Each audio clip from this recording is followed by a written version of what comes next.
So this is just coming up to 9:30 in the morning and 09:30 hours GMT in the morning of Friday, the 2nd of July, 2021. And this is part A of the KHOODEELAAR television channel, continuing the world exclusive diagnosis of Fleet Street.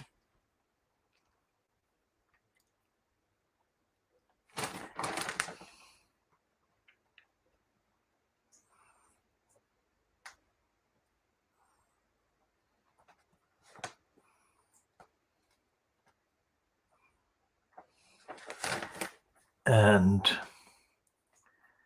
today's papers are obviously not reporting anything about the West Yorkshire by-election in the West Yorkshire parliamentary constituency of Batley and Spen that took place yesterday, Thursday, the 1st of July.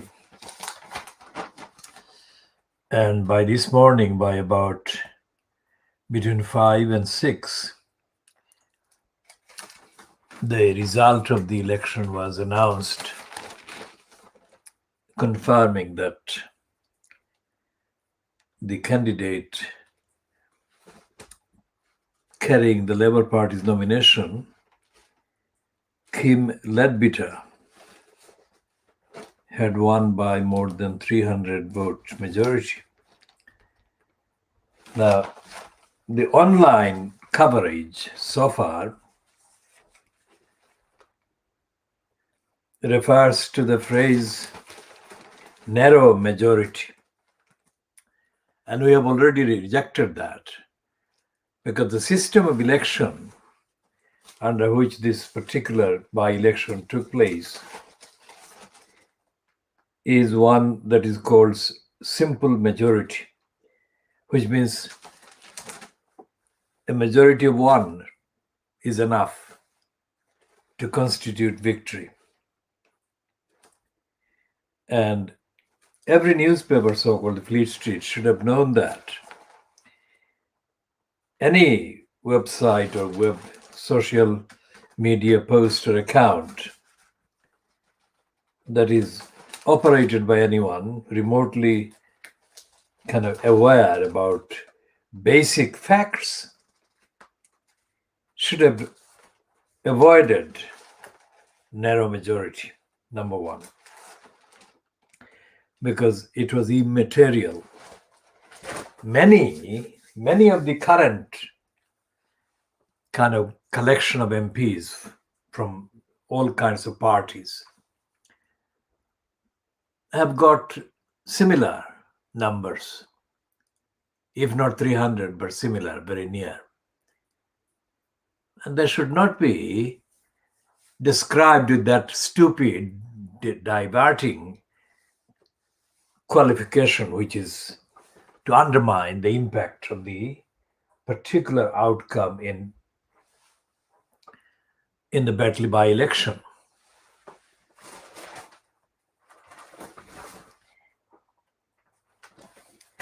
And I shall be coming to that shortly.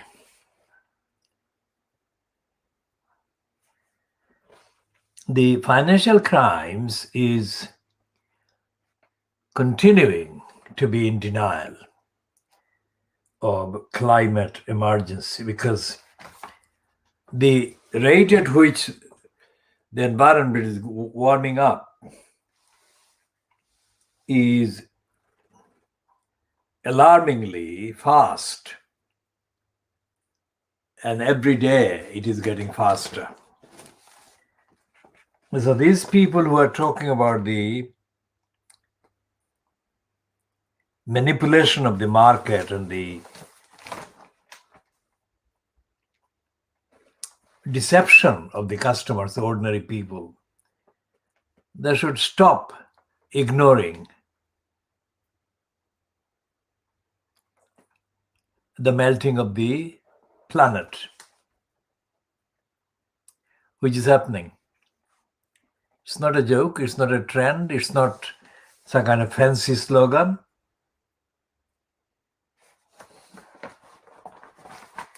And the newspapers, Fleet Street, when we said that we are doing the world exclusive diagnosis of Fleet Street, we are doing the world exclusive diagnosis of a sick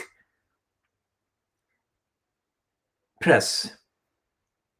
It's not one item, it's not one topic, it's not one page, it's not one exceptional, rare incident of lying and denying. It's overwhelmingly unwell. That is to say, it's overwhelmingly lying, Fleet Street. And the fact that there are papers like the Yorkshire Post in the Yorkshire area, based in Leeds in Yorkshire, and they're called, the titles are given regional names, doesn't make them regional, doesn't make them different at all. They are following the same lying, in denial, stupid, ignorant agenda and narrative and language and phrases. And of course, they're all racist. Why is it important? Because of racism, the Western media and the Western so-called political decision makers and the Western criminally active and engaged financial outlets, they are allowing the damage to be done to the huge parts of the planet, Africa, Asia, and the rest of the so-called Latin America and the North American kind of parts. Canada, this very time, Canada is literally exploding. Many people are absolutely desperate. Canada and parts of the USA, huge parts of the USA, are literally exploding in the heat right now, this minute. So it's not like something secret, something hidden is happening. It is absolutely bursting. And yet these Fleet Street newspapers are operating in absolute denial of that.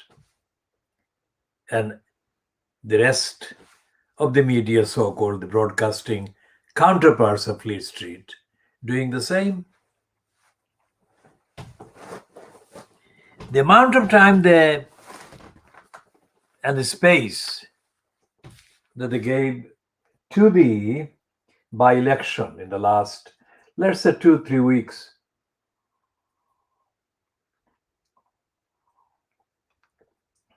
that has now been concluded at Batley and Spen,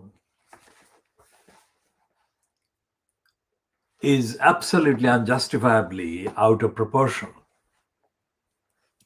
and false, because the main line, which must have been manufactured in a factory and then imprinted on all the Fleet Street outlets, was Keir Starmer is going to be humiliated at Batley and Spen, or Keir Starmer will be replaced as the leader of the Labour Party, or Keir Starmer is braced for defeat at Batley and Spen. We never believed that that would happen. There are two things here. First of all, the by-election was not about Keir Starmer. Quite literally, it wasn't about Keir Starmer. And secondly, Keir Starmer couldn't influence anything in Battalion Spen. And he hasn't. What has happened and who are the people that have actually done the defense of the seat for the candidate carrying the card of the Labour Party are the local people. And in the context of the parasite, George Galloway's parasitic interference, Galloway has been defeated by the mobilization of the Muslim voters in Battalion Spen, done by a number of Muslim Labour Party members, mainly women. And they have seen off George Galloway.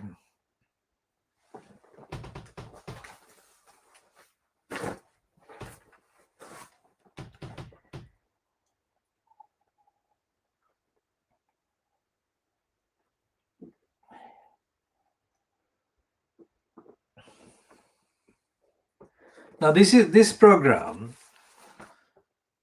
is clearly kind of broadcast without the decorations in the background. One of the reasons is, of course, logistics.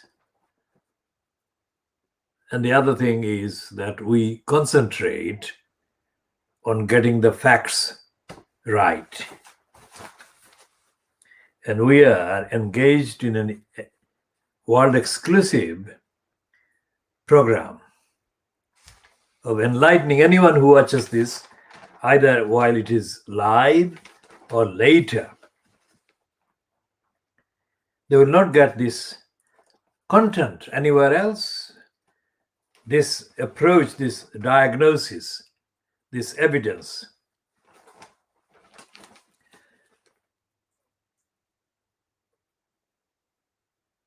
And this is the Guardian about Canada.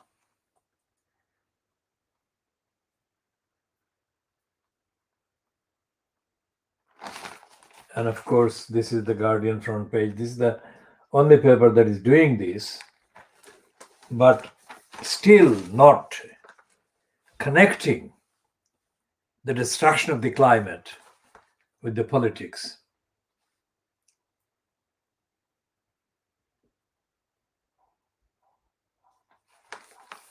And there is a piece, the second piece on the front page of The Guardian is about Afghanistan.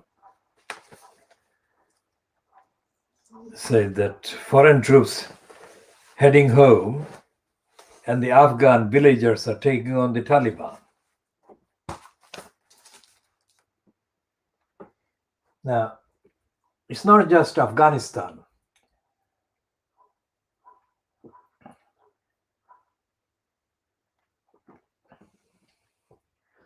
Civilians are taking on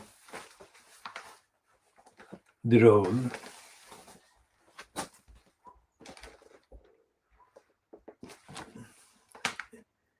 in various other countries not far from Afghanistan.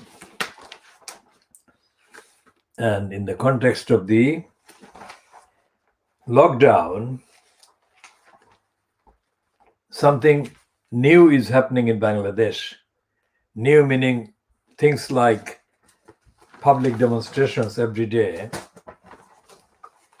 and things like increasingly direct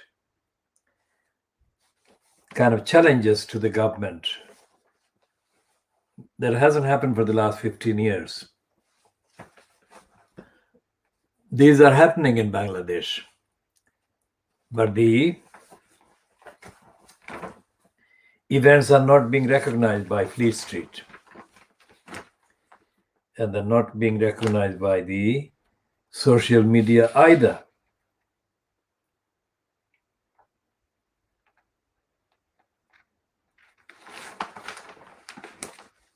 And the reason why that is not happening, the reporting of what is happening in Bangladesh, is a number of things. First of all, Bangladesh is seen as a colony in terms of the attitude, as a colony in all senses by the Western countries. And Bangladesh is being seen as a satellite state in all but name. Satellite state of the next door, much bigger state of India. And the agenda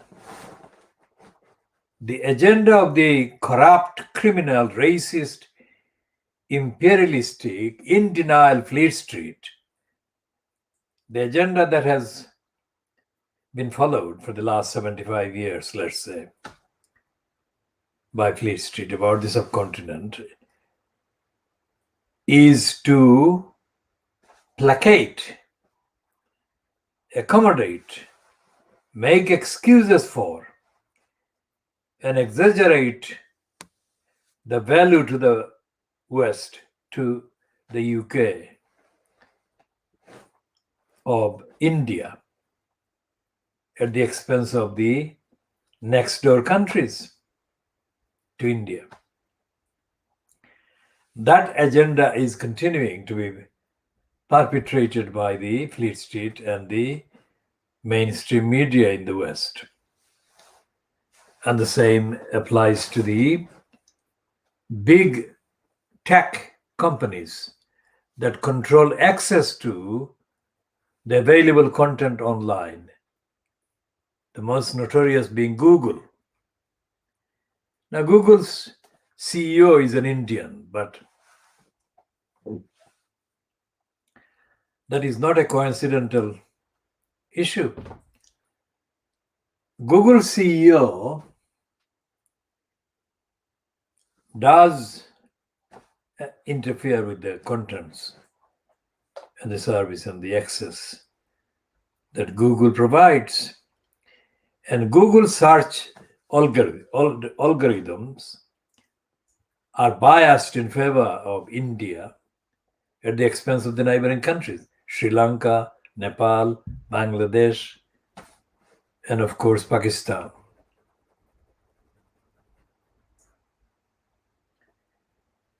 And there is nothing anywhere in the world that actually reports accurately what is happening, or at least partially, as to what is going on politically and socially, environmentally, economically, in Pakistan, in Sri Lanka, in Nepal, in Bangladesh. And India, which is fronted by the cabal of the fundamentalist Hindutva, BJP, Narendra Modi, has got strong links with the genocidist regime in Burma. As Modi showed in the wake of the 2017 reports about the Rohingyas being genocided and massacred. He flew to Rangoon, the capital town, which is now called Yangon, and he congratulated the head of the genocidist regime, Aung San Suu Kyi. Now, one of the direct kind of benefits that accrued to the advantage of the regime in Bangladesh was that because of the humanitarian crisis created by the million plus Rohingya people fleeing Burma. An international relief effort was put into action, and the money was given to the regime in Bangladesh as opposed to individual people running for their lives from Burma. That kind of money that the regime in Bangladesh was given under aid programs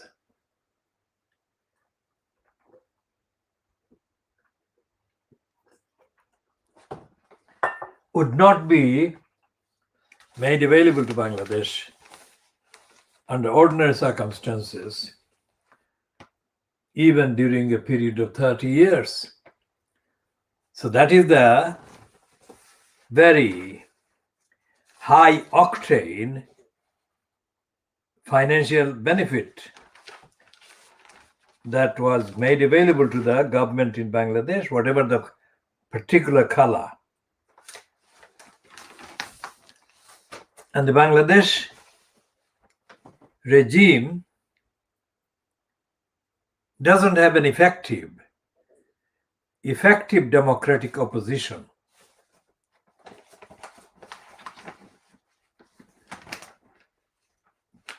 Which means that whatever the ordinary failures, negligence and cruelty and lack of compassion and lack of democracy being perpetrated by the regime in Bangladesh,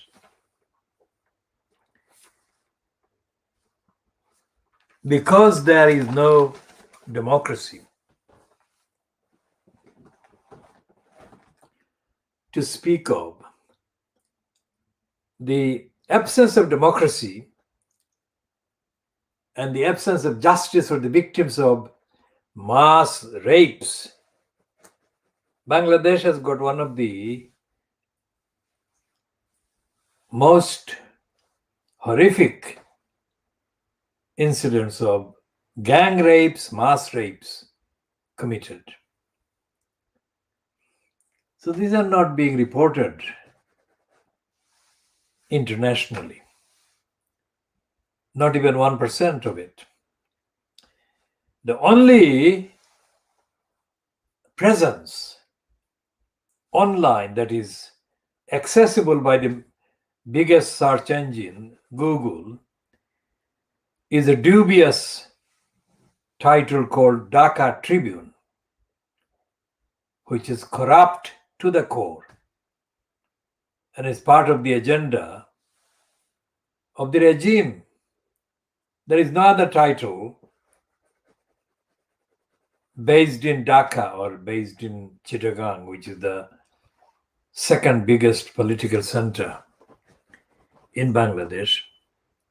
None of those events, mass rapes, gang rapes, and starvation and trafficking, mass trafficking of girls for prostitution, both within the country and outside the country into the big market for prostitution that has been expanding across the Middle East, the Gulf states, Saudi Arabia, and other places. Bangladesh is a country which has got, in my estimate, because of the various factors involved, more than 200 million people. Because the census doesn't actually represent the accurate kind of numbers of people in the country. Well, census in this country doesn't either. Census in the UK, which has just happened in March, doesn't represent the truth about the actual number of people living in this country. never has done. Same applies to the inaccurate and misleading census carried out in other Western so-called countries, including the USA and Canada. So, a country with 200 million people plus, and in Pakistan you've got 230, 240 million people. So you've got 450 million people in those two countries. And then in India, and the main population, assuming the main population being Muslims, there are more than 200 million Muslims in India alone. So in the subcontinent of three countries, there are more than 500 million Muslims, and that is before you start to count the number of Hindus, which is much bigger. And I'm including the number of Hindus among the non-Muslim people in the subcontinent, the Dalits or the untouchables or the so-called scheduled castes, the people that the Hindus despise and don't recognize as belonging to the levels of humanity. And none of this is peripheral. 1.5 billion people, nearly 2 billion people in the subcontinent. I mean, Asia has got 6 billion people plus. And if you look at the Fleet Street papers, there is no recognition of that. Now that is how many times the population of the whole of Europe altogether? Many times over. And the behavior of these people, ordinary normal behavior, as well as the attitude about the climate, emergency, matters to what happens to the planet every day. And it is a known fact, has been a known fact, that Bangladesh is sinking. Now 200 million people in Bangladesh alone, where are they going to go?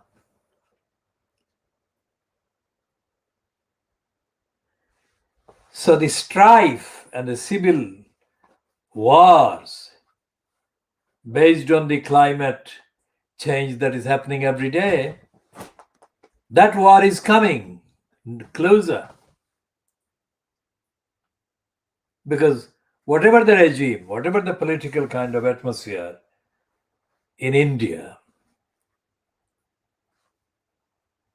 a sudden, which will be sudden, appearance of millions of people, hundreds of millions of people, will not be something that could be treated without violating the rights and lives and safety of the hundreds of millions of people. So the subcontinent, since August 1947, has been treated as a forgotten region, but that's the central part of the world's population, the increasing numbers of population. And treating the daily melting of the environment, climate change, as if it's not happening, is suicidal on a massive scale. And what is happening now? But looking at the Fleet Street papers, apart from the Guardian today talking about Canada, which is a tokenistic piece by the Guardian today, because the Guardian is not talking about the role of the United Nations, the Security Council, the G7, and all the big pullers of the powers based on the agenda of robbery and corruption and criminality against the many. So, when I say that this diagnosis of Fleet Street, world exclusive diagnosis of Fleet Street, that is what I mean, or that is the main thing, or among the main things that I'm doing, carrying out the examination of the blank, empty, in denial role of the liars of Fleet Street. Now, the outcome of the Batley and Spen election that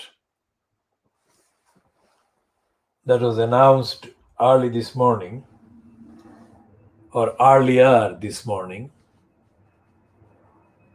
will be featured in the papers, Fleet Street papers, tomorrow, Saturday. And they will be telling lies about both the election and the impact and the implication. They will be lying, whatever the lies. Just like today's coverage of the unveiling of the statue of Diana by her two sons yesterday. I mean, the papers are focused on the fact, they're alleging that although the two brothers were there, their relationship between them was frosty. Now, there should not be that editorializing of the event.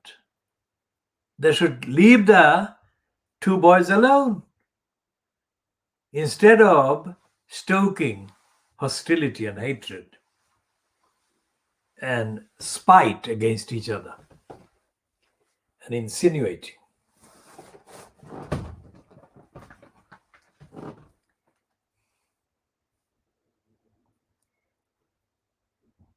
So what they're doing,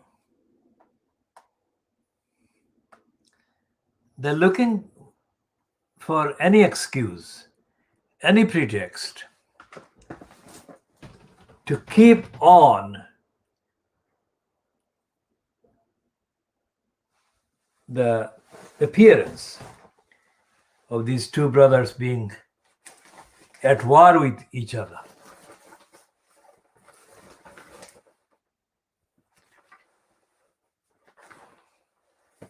They would not be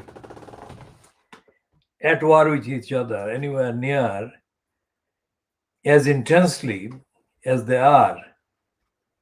But they are at war because the papers want them to be featured as being at war.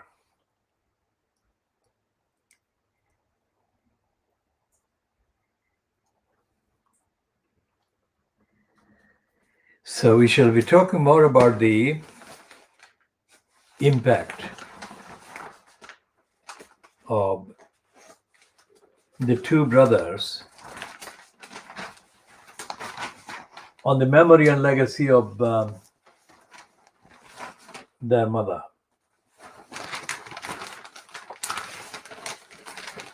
I mean, no mother should be tainted in that way in relation to her children. And especially not someone like Diana who has been tainted enough. If there is a kind of innocent part about it,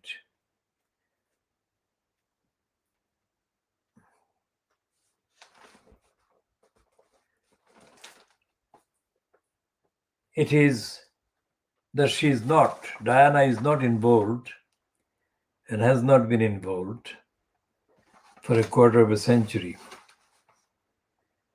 in any of the things that have happened around the British monarchy and British society. And the joint statement that the two boys issued yesterday, of course, talks about the legacy that she has left and the benefit that her legacy has brought to many people, many people's lives. Why can't the newspapers, Fleet Street, concentrate on that? I mean, stoking hatred, misinformation, and intolerance between the two boys and the two boys' families now. I mean, what purpose does it serve? Except to meet the worst, lowest common kind of cravings for scandal and hostility that they're pandering to among the readers. Because if there was going to be a different kind of future for the monarchy, assuming that Diana was around and active, it would have been to humanize the monarchy, to open it up, and to make it almost acceptable on a moral ground, because it was not toxic and it was not contributing to the toxification of society. But due to the sick obsession with this toxic kind of factor by Fleet Street, Diana's legacy that could have been transformed with the reporting of her two sons without the toxic and the hostilities, that alternative, that option has been suffocated for the last 24 years by the Fleet Street.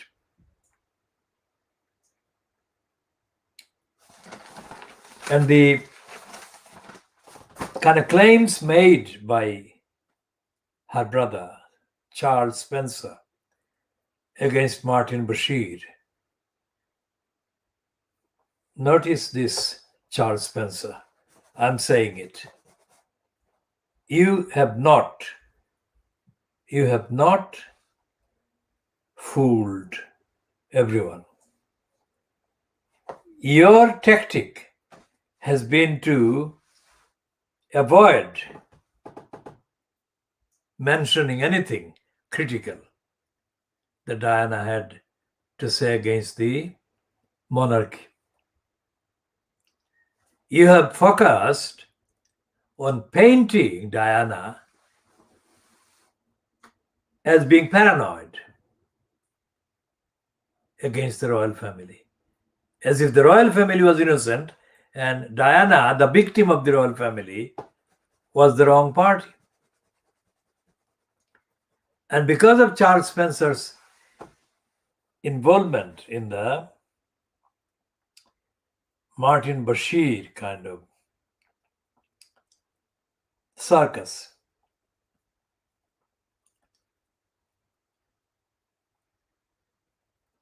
the real fact and the truth about Diana's life and her treatment has been suppressed. And Williams, her elder son,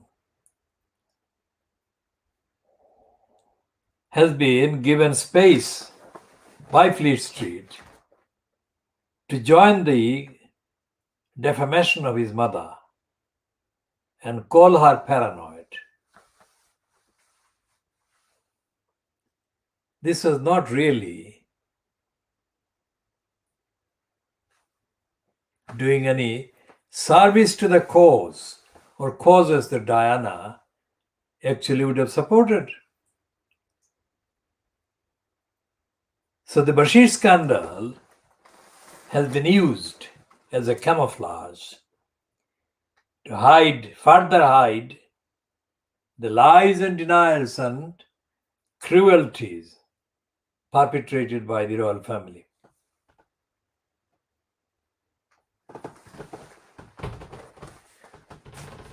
So that is what I have said to Charles Spencer today, and it will be updated in due course. Now here is a piece by somebody called John Thornhill in the Financial Times. It's the legacy of the Russian communist Lenin. The heading is Lenin's rope may help tame the dominance of big tech. Well, that is a very significant concession.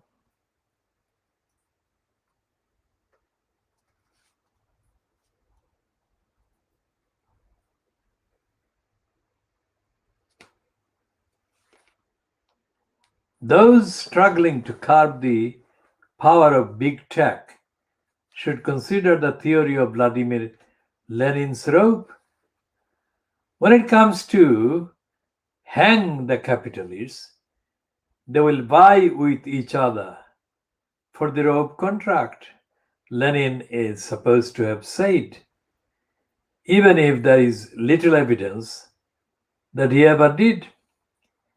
As regulators have recently been discovering it, it is tough challenging the dominance of the big tech companies. Last week, a United States federal court struck down 2 landmark law cases brought against Facebook. The court arguing that the Federal Trade Commission had failed to prove that the social network exercised monopoly power. Now, before going any further into that piece, I go back to the lies uttered by David Neuberger. In July 2017, so July 2017, 18, 19, 20, 24 calendar years ago, this very week, the London Evening, No Standard, Home Affairs editor, Martin Bentham promoted David Neuberger's statement supporting Brexit and peddling the myth,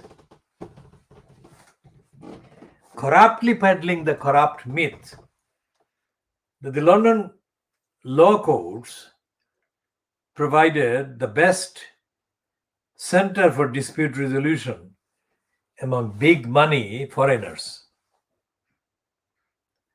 Of course, that is the case. But to promote that without saying that it's only available to big money and not available to ordinary people, the so-called many who have no money, is a crime in itself.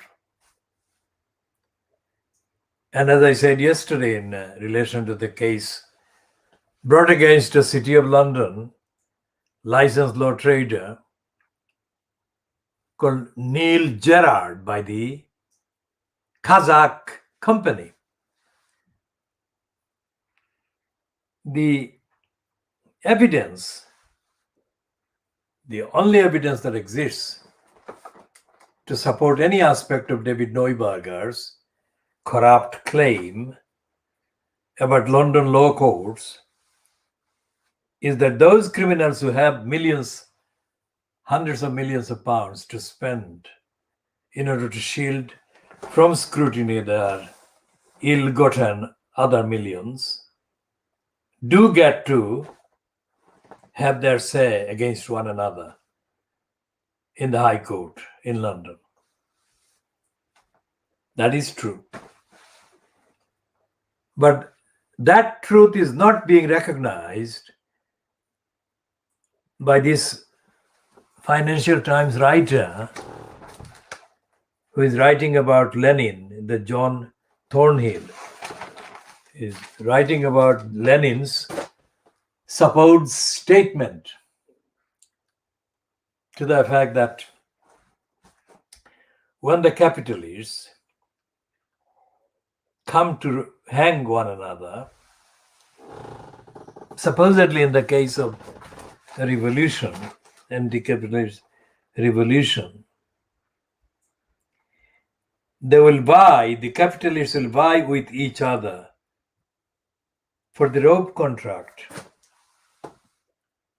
because there will be so many capitalists being hanged by other capitalists in the case of the revolution, that the rope contract would become a big part of the commercial dealings among the capitalists. Now, then he says, this John Thornhill,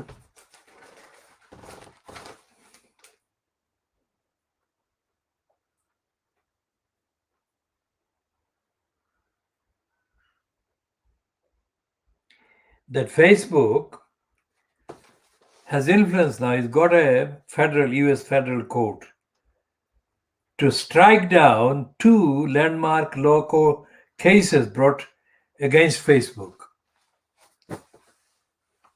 No rational assessment of the evidence concerned could conclude that federal court would strike down cases by making a false claim that the claims were the claimants had failed to prove that Facebook operated as a monopoly. Any ordinary person can see that Facebook is a monopoly. So the fact that this writer is not condemning the court, nor is he examining the sickness that rules the court system, proves the point of our diagnosis, that the courts are corrupt, as are the politicians, as are the parliaments, as are the governments, as indeed are the big techs. And all of those are lined up against the many, the ordinary people, the majority of the population.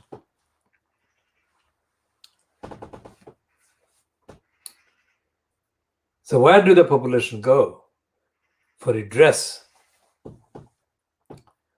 David Neuberger, the so-called president of the Supreme Court in England, well, the UK Supreme Court in July 2017 didn't have any time or indeed any interest in talking about the access to remedies through the court system that could be made available or denied to the many. And there lies another grave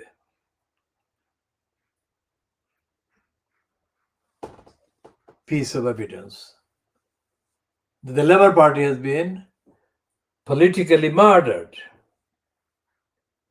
And the murder process began before Keir Starmer took over as the so-called leader.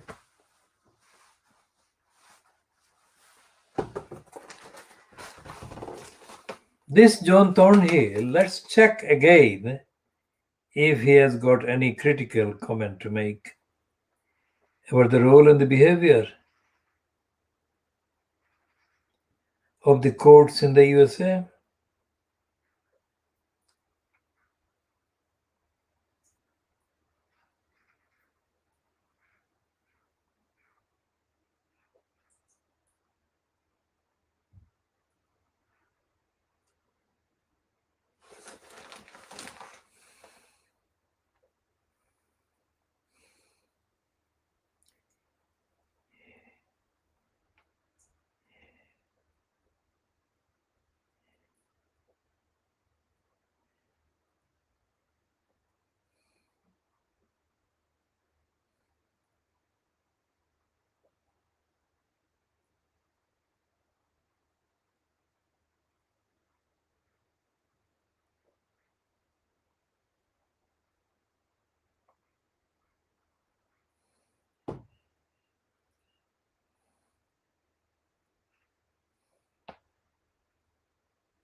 Now, the rest of this piece by John Thornhill is shameless propaganda for the big techs. So he's not only not telling the truth about Lenin's rope, he is intentionally abusing the reference to Lenin to entice readers into his piece.